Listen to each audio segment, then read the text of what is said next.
Hello everyone, my name is Diksha and I am from the Bodhi Academy.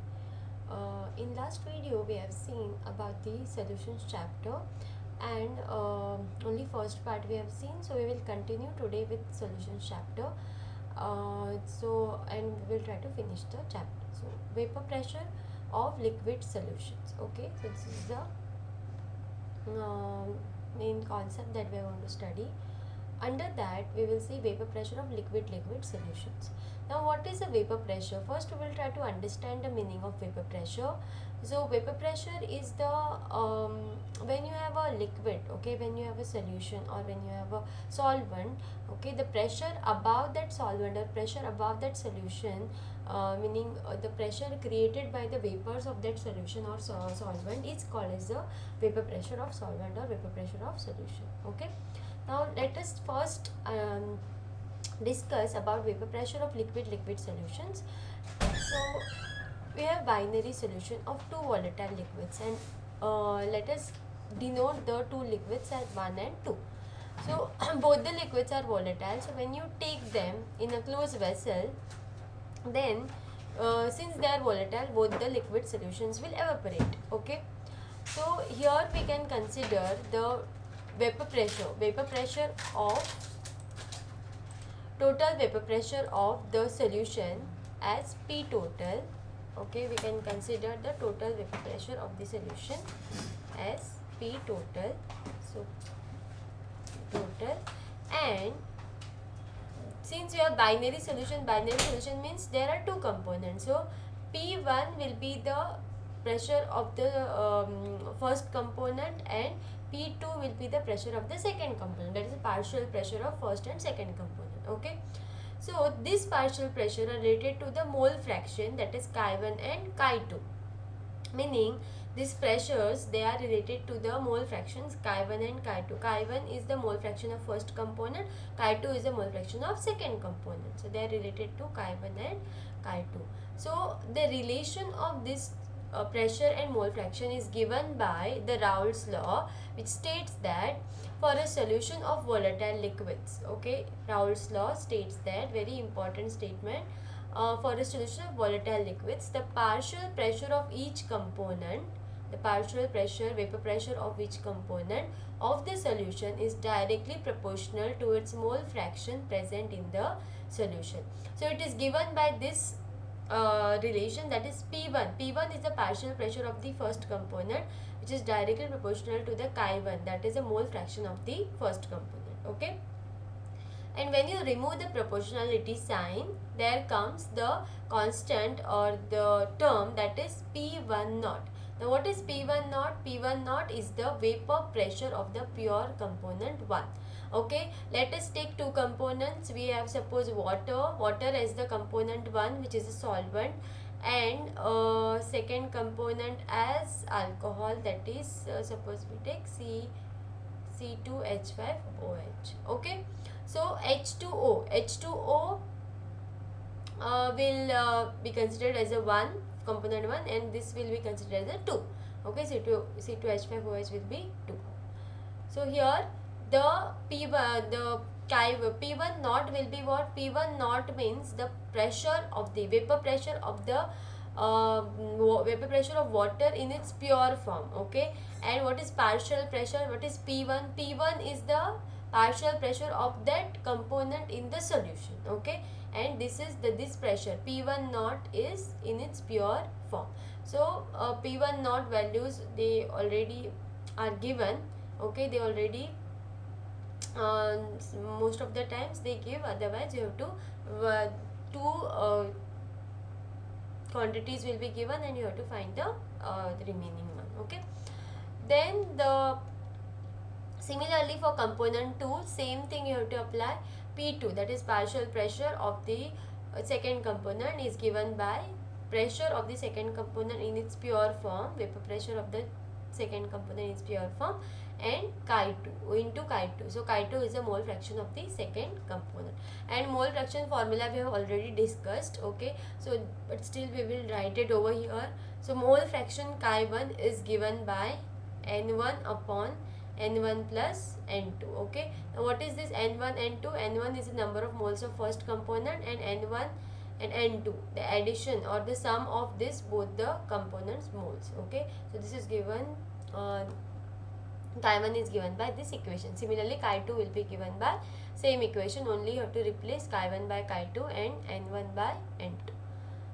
So this is about the Raoult's law. Then according to Dalton's law of partial pressure, total pressure of the solution in the container will be sum of the partial pressure. So partial pressures are, if you have binary solution, then two components will be present. So partial pressure will be P1 and P2, and P total will be P1 plus P2, that is partial pressure of first component and partial pressure of second component. Okay, so substituting the values of P1 and P2, we get P total, meaning in place of P1 and P2 now we will put the values of chi1 P1 naught and chi2 P2 naught, which we have found in the Raoult's law. Now after substituting, what we get here, we will take the chi1 chi2. Now since we know chi1 plus chi2 is equal to 1. Okay, so chi1 will be what here? Chi1 will be 1 minus chi2. Okay, chi1 will be 1 minus chi2. So that 1 minus chi2 will substitute in this place. Okay, 1 minus chi2 will substitute in chi1's place. So 1 minus chi2 into P1 naught plus chi2 into P2 naught. Okay, now why we have substituted? Because we want to make the terms same. So P1 naught, that is this P1 naught plus, now we will take P2 naught and P1 naught together, and because chi2 is common in both the cases, so chi2 will be common here. Okay, now there are some conclusions which we can draw from this equation, that total vapor pressure over the solution can be related to the mole fraction of any component, any one component. Okay, so total vapor pressure over the solution, it can be related to the mole fraction of any one component, and total vapor pressure over the solution varies linearly with the mole fraction of the component 2.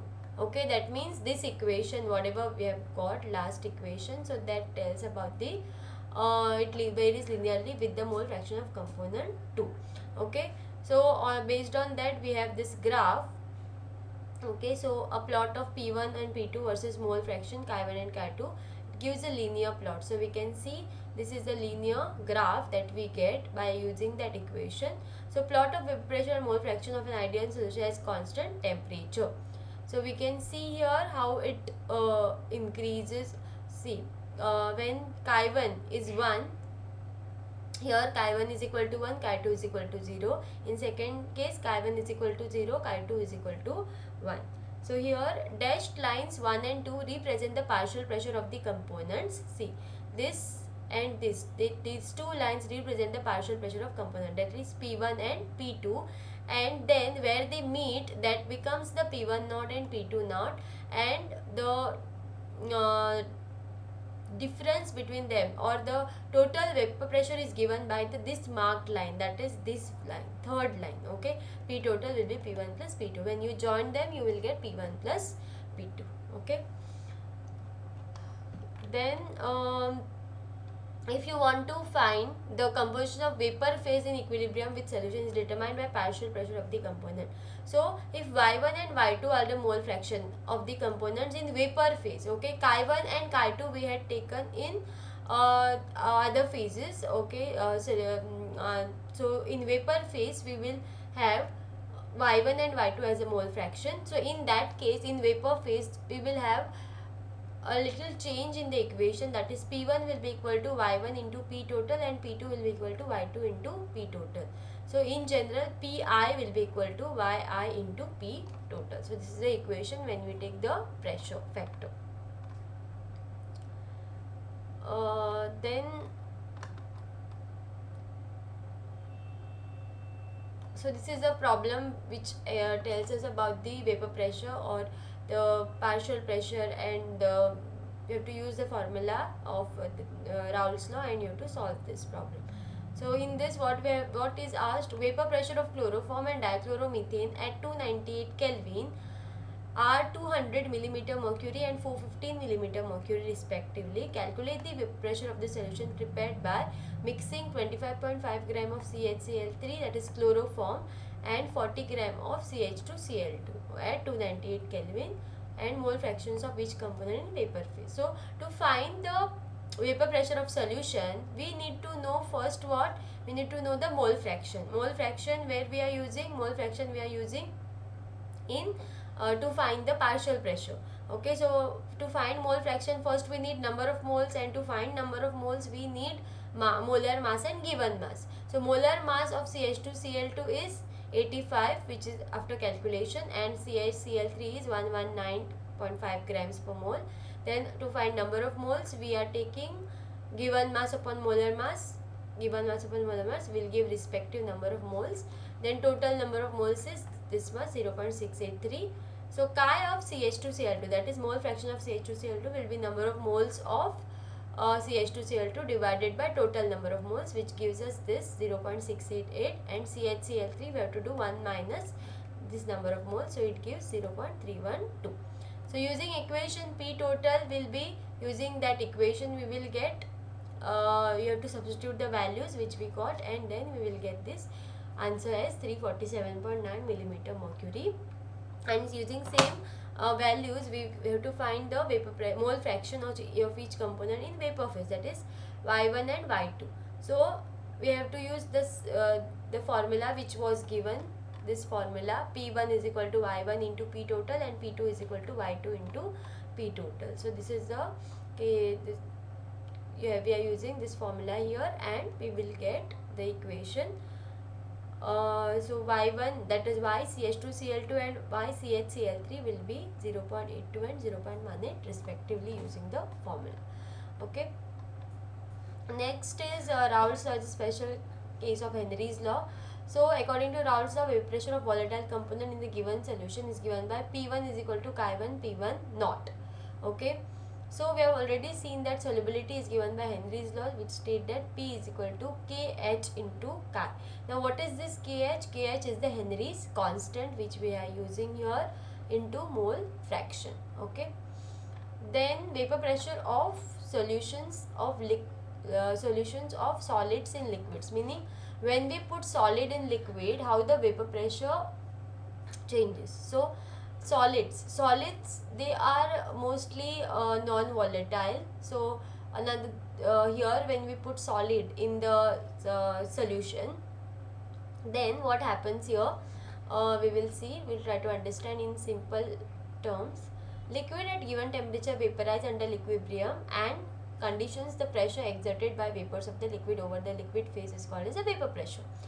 Now in pure liquid, entire surface is occupied by the molecules of the liquid. Okay, you can see if you this just check this diagram, you can see here that in pure solvent, okay, the surface is occupied by the solvent molecules only. Okay, and not anything is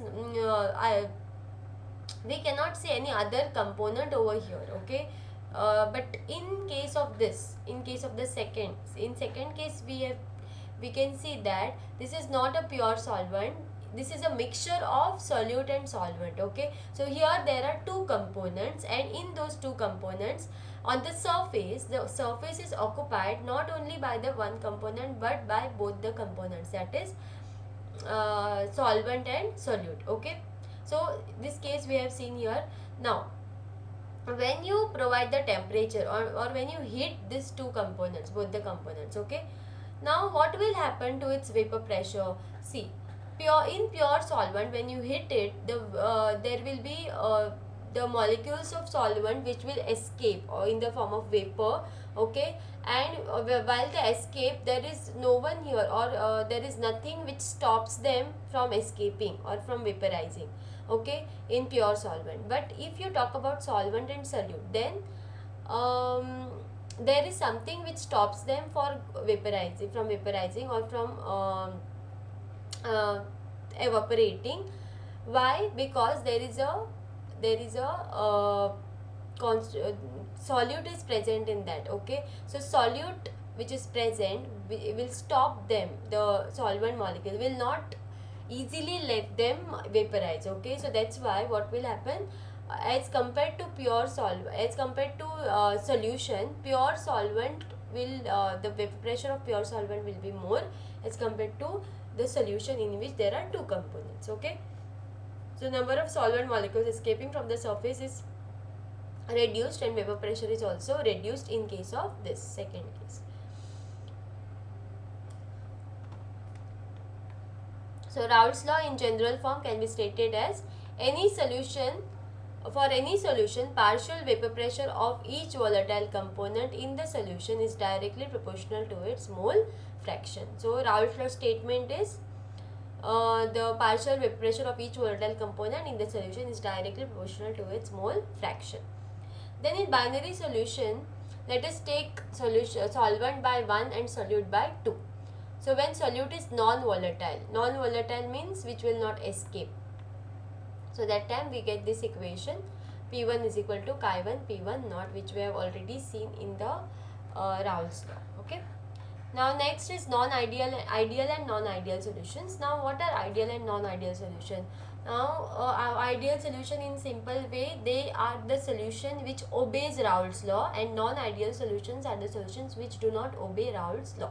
Okay, so we will just discuss about ideal solutions here. Now in ideal solutions, the enthalpy of mixing of pure components to form solution is 0 and volume of mixing is also 0. Okay, so it means that no heat is absorbed or evolved when the components are mixed. Okay, so here no heat is absorbed or evolved when the components are mixed. Now the volume of solution would be equal to the sum of volumes of the two components. Now we will see what differs, meaning what is the different which happens in ideal and non-ideal solution. So in pure components, intermolecular attractive interactions will be of AA and BB type. AA BB type means what? In pure component there will be only, if you have solution, there will be only A. If you have solution in which there are A molecules or A atoms, then all atoms will be AA only in that, so interactions will be AA type, or if there is B, then interactions will be BB type. Okay, AB type of interactions will be also present. Now some interactions will be also AB type. If the intermolecular attractive forces between AA and BB are nearly equal to those between AB, okay, if these interactive forces are almost equal to AB type of interaction, then this leads to formation of ideal solution. Okay, means the interaction should be similar. So this will lead to the formation of ideal solution, and a perfectly ideal solutions is rare, but some solutions are nearly ideal in behavior. So examples are solution of N-hexane and N-heptane, then bromoethane and chloroethane, benzene and toluene. So these three are the examples of ideal solution. Now next are non-ideal solution. When a solution does not obey the Raoult's law over entire range of concentration, it is called as non-ideal solution. Now in non-ideal solution we have two types. Okay, the solutions which show positive deviation, the solutions which show negative deviation from Raoult's law. So the cause of the deviations lie in the interaction of at the molecular level. So in case of positive deviation, so what happens in case of positive deviation? In positive deviation of Raoult's law, AB interactions, meaning AB interactions will be weaker than AA-BB interaction. Okay, AB interactions will be weaker than AA-BB interaction, and intermolecular attractive forces between solute-solvent are weaker between solute-solute and solvent-solvent molecules. Okay. So here in such solutions, molecules of A or B will find easier to escape than in pure state. Okay, meaning the molecules will escape AB from this solute solvent. AB will escape then from the AABB, that is pure solvent or pure solid state. The reason is the interactions in pure solvent or solute are stronger than interactions in solute solvent. Okay, so this will be positive deviation, which is shown by this graph. Okay, so normal graph is this dashed lines which are shown. Now positive deviations means values will be little higher than the normal values, so that's why the curve will be from the top of that. That's why it is called as a positive deviation. Okay, so here what you need to understand, their examples. So they have given some examples of positive deviations. First of all, ethanol and acetone, they shows positive deviation. Okay, similarly we have Another example, which is carbon disulfide and acetone. Carbon disulfide and acetone. So here these are the examples. Now for exam, most of the, meaning this is the most frequently asked question. Draw the diagram of the non-ideal solution, which draw the graph which shows positive deviation, draw the graph which shows negative deviation. This is a direct question, but indirect question they also ask, and in that they will give just example and they will tell to draw the diagram. That means draw the graph of the binary mixture, or draw the graph which is shown by ethanol and acetone, or draw the graph which is shown by carbon disulfide and acetone.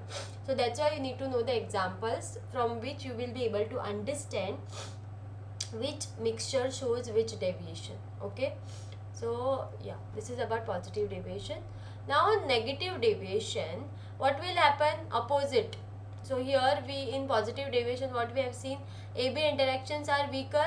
So in negative deviation, what will be weaker? In negative deviation, AB interactions will be stronger than AA and BB interaction. Okay, that means solute solvent interactions will be stronger than solute solute and solvent solvent interactions. Okay,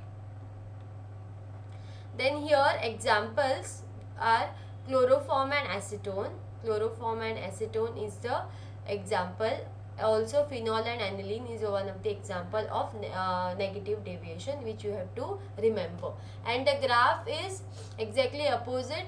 You can see the curve which is which you can see from below the line. Okay, this dashed line. So this curve, this curves represent the negative deviation, which is showing the less values. Okay, then next important we will discuss about the colligative properties. Okay, now first we will understand what are colligative properties. The properties which depend on the number of solute particles irrespective of their nature relative to the total number of particles present in the solution. Okay, so the properties, in simple language, properties which depend on number of solute particles present. Okay, and will be independent of their nature, meaning what is their properties, or the nature doesn't matter, only how many number of solid particles are present, that matters. Okay, so they are called, these properties are called as colligative properties. So there are four total properties which are colligative properties, which are very very important, and there is short one sum which they put from this one of the properties. Okay, so all the properties, they have specific formula, so we will see now. So let us discuss first property here, that is relative lowering of vapor pressure. So when you can see the relative lowering of vapor pressure, vapor pressure of a solvent in solution is less than the pure solvent. Okay, now see, we have already discussed the vapor pressure. Now why the vapor pressure of a solution is less than the pure solvent? We can see that vapor pressure, see, we have a pure solvent in this first beaker and you have solution in second beaker. Okay, so if I put that if I give temperature to both the beakers, okay, if I provide the temperature, what will happen in pure solvent? Okay, pure solvent vapor pressure, in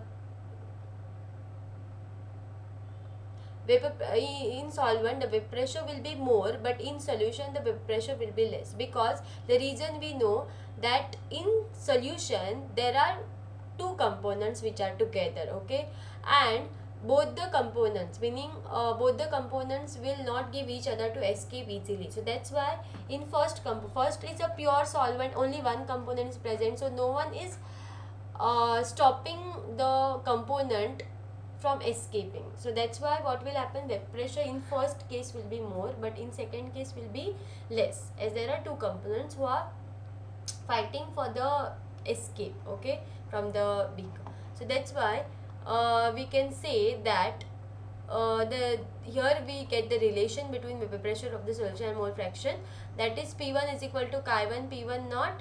So chi1 is a mole fraction, P1 naught is the vapor pressure in solvent of pure solvent. Okay, So when there is reduction in vapor pressure means when there is a lowering of vapor pressure, then delta P1 is given by P1 naught minus P1. Delta P1 is a change in the pressure and P1 naught is a pure, that is a solvent, and P1 is the vapor pressure of the solution.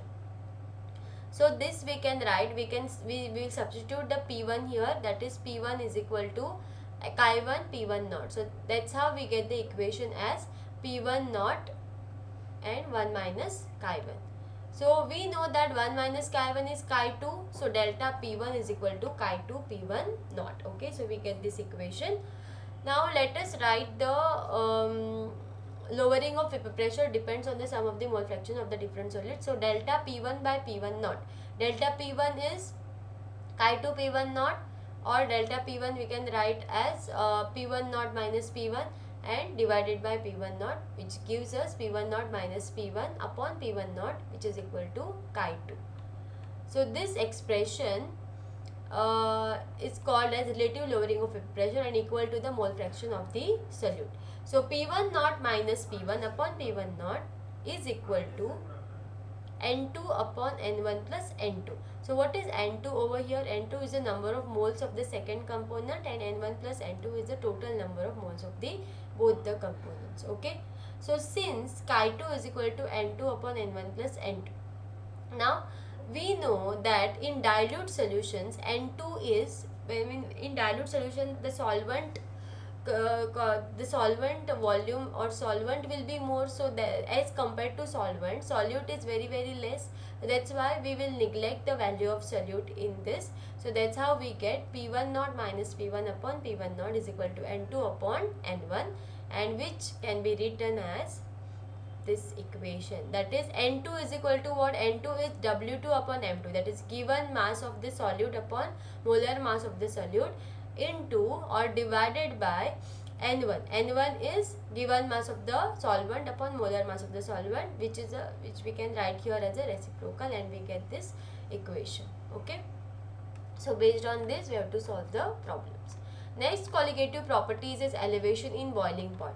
Okay. Now let us consider two examples again. First example in which there is a pure solvent, and second example we have in which there is a solution. Okay. So in pure solvent we just have water, in solution we have water and other component. Okay, other any solid component.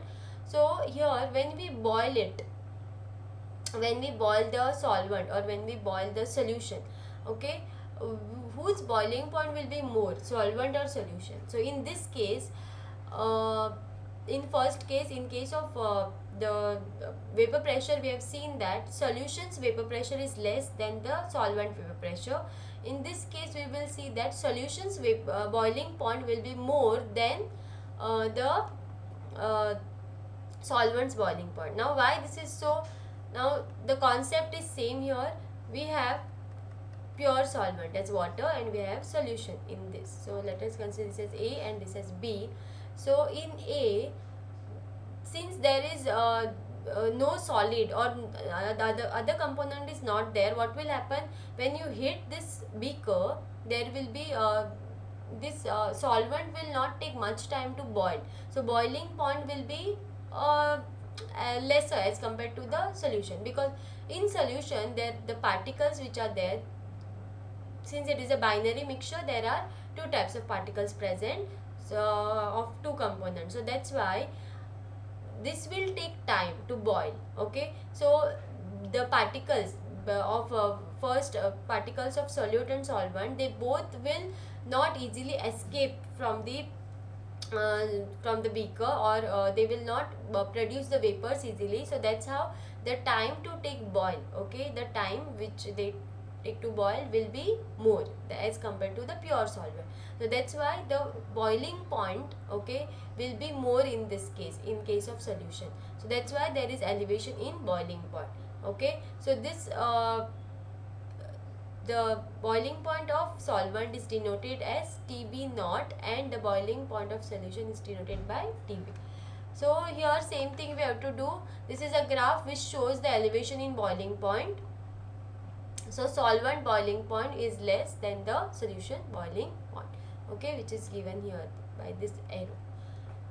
Now there comes the equation that is given by delta TB. Delta TB is change in the boiling point, which is given by TB minus TB naught. Now TB naught is the boiling point of solvent, which is less. That's why we have to write it in this form. Now it is known as elevation in boiling point. Experiments have shown that dilute solutions, the elevation in boiling point is directly proportional to molar concentration of the solute. Okay. Now the change in boiling point, okay, is directly proportional to the molar concentration. Molar concentration means we are talking about molality over here. So delta TB is equal to, when you remove the proportionality sign, there comes the constant which is called as boiling point elevation constant, that is Kb, or molar elevation constant, or ebullioscopic constant. Okay, and the unit of Kb is Kelvin kg per mole. So here molality, as we know, molality is the moles of the solute per mass of solvent in kg. So it is given by W2 by M2 divided by W1 by 1000, and after simplifying we get 1000 into W2 by M2 into W1, where W2 is the given mass of solute, M2 is the molar mass of solute, and W1 is the given mass of solvent. So when you substitute this in equation, that is delta TB, so delta TB we know it is Kb into M, so delta TB will be equal to Kb into, we will substitute the M equation, that is 1000 into W2 upon M1, M2 into W1. And if you have to find M2 is the molar mass. Okay, sometimes in problems M2 is not given, so you have to find the M2, and these values are given. So using these values you can find the M2, that is a molar mass of the solute. Okay, so this is about elevation in boiling point. Next is depression in freezing point. Depression in freezing point. So like how relating lowering of vapor pressure takes place, similarly here also depression in freezing point takes place. So here let us denote TF naught will be the freezing point of the pure solvent, and TF be the freezing point of the solution when non-volatile solute is added. So this is given by delta TF is equal to TF naught minus TF.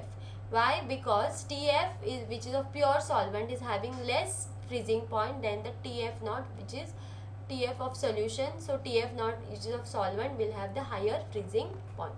Okay, and similarly like previous case, delta TF is directly proportional to the molality. So delta TF is given by Kf into M, where Kf is given by freezing point depression constant, or molar depression constant, or cryoscopic constant, and Kf is, the unit is same, Kelvin kg per mole.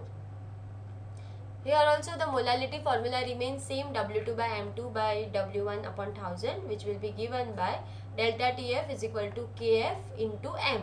So M equation is, already we have seen this, so it is W2 upon M2, W1 1000. So if you want to find M2 is the molar mass of the solute. So we can use this equation, which will be equal to Kf into W2 into 1000 by delta TF into W1. Okay. Now here the values of Kf and Kb depend on the nature of solvent. So we can take Kf is equal to R into M1 into TF2 divided by 1000 into the change in enthalpy of fusion. Okay, if you talk about the freezing point, there will be enthalpy of fusion. If you talk about boiling point, there will be enthalpy of vaporization, which is different in both the cases. Okay. Now last colligative property here is osmosis and osmotic pressure. Now let us try to understand first what is osmosis. Now already we have learned this in our lower classes, osmosis. So osmosis is what?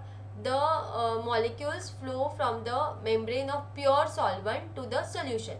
So in simple language we can say that the flow of the molecules from lower concentration to higher concentration. Lower concentration means pure solvent, higher concentration means solution. And yeah, example is given here. Raw mangoes shrivel when pickled in brine, that is salt water. Then wilted flowers revive when placed in fresh water, and blood cells collapse when suspended in saline water. So all these are the examples of osmosis, but which we are going to study. And this type of questions can come as a MCQ, that is application type of questions. Okay, that's why these are important. Osmosis we already discussed. Now what is osmosis? The flow of molecules or components from lower concentration to high concentration through a semi-permeable membrane. So this is very important, semi-permeable membrane, which is called as the osmosis. Then what is osmotic pressure? The flow of solvent from its side to solution side across a semi-permeable membrane can be stopped if extra pressure is applied, and that pressure is called as the osmotic pressure. Okay, so osmotic pressure is proportional to molarity of the solution at a given temperature. Okay, molarity means concentration of the solution. So osmotic pressure is the excess pressure that must be applied to the solution to prevent the osmosis, and that osmotic pressure is directly proportional to the molarity, that is concentration of the solution. So that, which will give us the equation pi is equal to CRT. So pi is, where pi is the osmotic pressure, C is the concentration, R is the gas constant, and T is the temperature. So C, that is a concentration terms, we can write it as, since it is a molarity, we can write it as N2 by V. N2 means number of moles of solute, and V is the volume of solution in liters. So N2 by V we can also write it as N2. N2 is W2 by M2, and V we can take on the other side. So this will give us the equation as M2 is equal to, M2 is the molar mass of this solute, is equal to W2 into RT by pi into V. Okay, where all the terms we already know, we have already discussed. This is about osmotic pressure. Then next is about theory part. What are isotonic solution? Now two solutions having same osmotic pressure at a given temperature are called as isotonic solution. Iso means same, so they are called as isotonic solution. Now here we have two cases, when the two cases are called as hypotonic and hypertonic. Now what is hypertonic?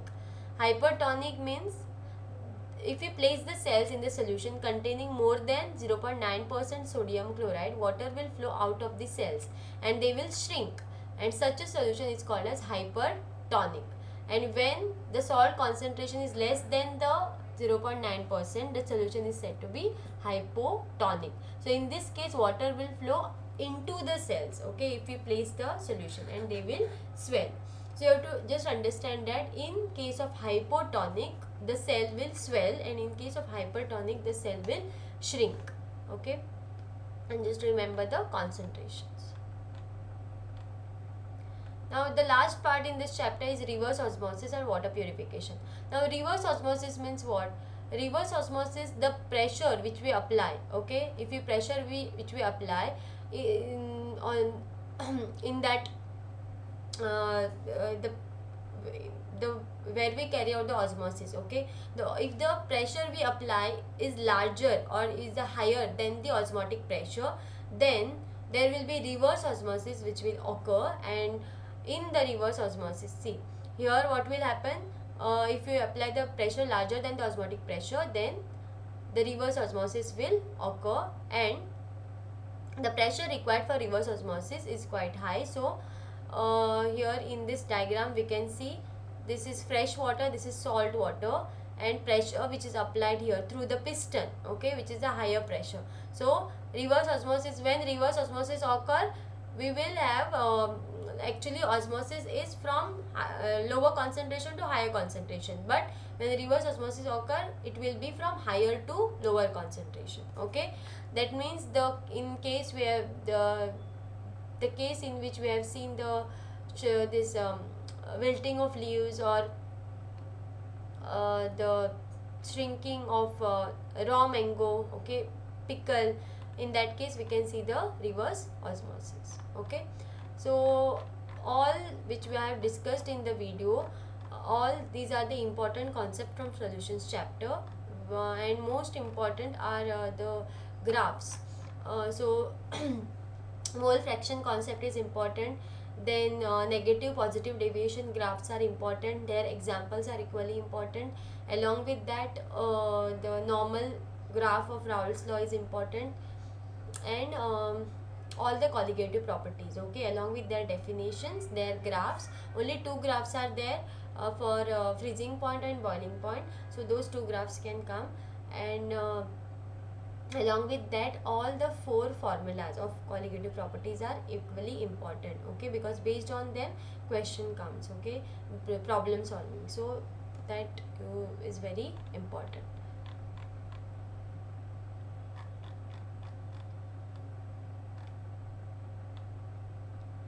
Let us discuss one problem from colligative properties here. So there here 45 gram of ethylene glycol, okay, that is C2H6O2 is mixed with the 600 gram of water. Calculate the freezing point depression and freezing point of the solution. Now see, 45 gram of ethylene glycol. Ethylene glycol is what? Ethylene glycol is mixed with water. So we know that water is a solvent, and solvent we denote by number 1 and solute we denote by number 2. So already the mass is given of solute, so we can write it as W2. W2 is equal to 45 grams, and mass of water is also given, which is W1, which is equal to 600 grams. Okay. Now we already know their molar masses by their formula. So let us find the molar mass of solute M2. So since the formula is C2H6O2, okay, I will calculate it here, C2H6O2. So see, carbon is 12, so it is 12 into 2 plus hydrogen is 1, so 1 into 6, oxygen is 16, so 16 into 2. 12 2s are 24, 6, 16 2s are 32. So here 30 plus 32 is 42. 62. So M2 is 62 grams. 62 grams. Now why this is important? Because we have to find the number of moles, because those values we have to put while to find the what is asked, freezing point, no? Yeah, freezing point depression. So freezing point depression, what is the formula? The formula here is delta TF is equal to depression in freezing point. So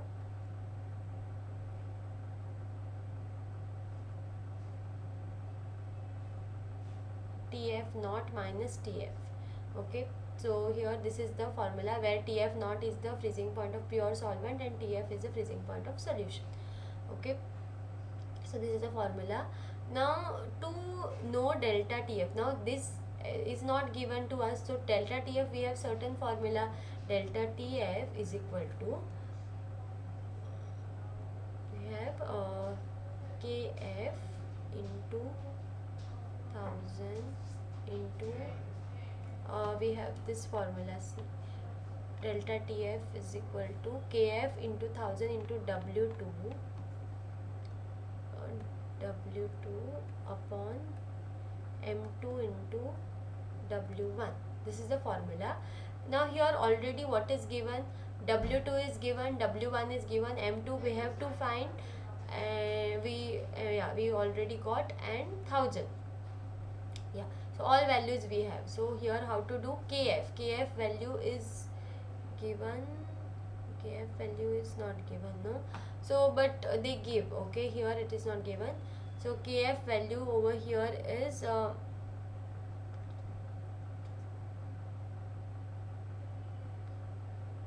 1.86.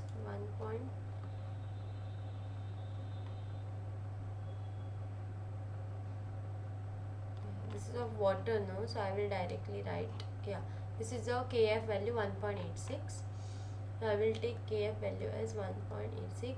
Most of they give, okay, most of the time, mostly they give the in bracket KF value, so no need to worry about that. 1.86 into 1000 into W2. W2 is 45 divided by M2 into W1. So M2 is 62, W1 is 600. So this is how you have to carry out the calculation, and you will get the answer here. And yeah, delta TF answer over here is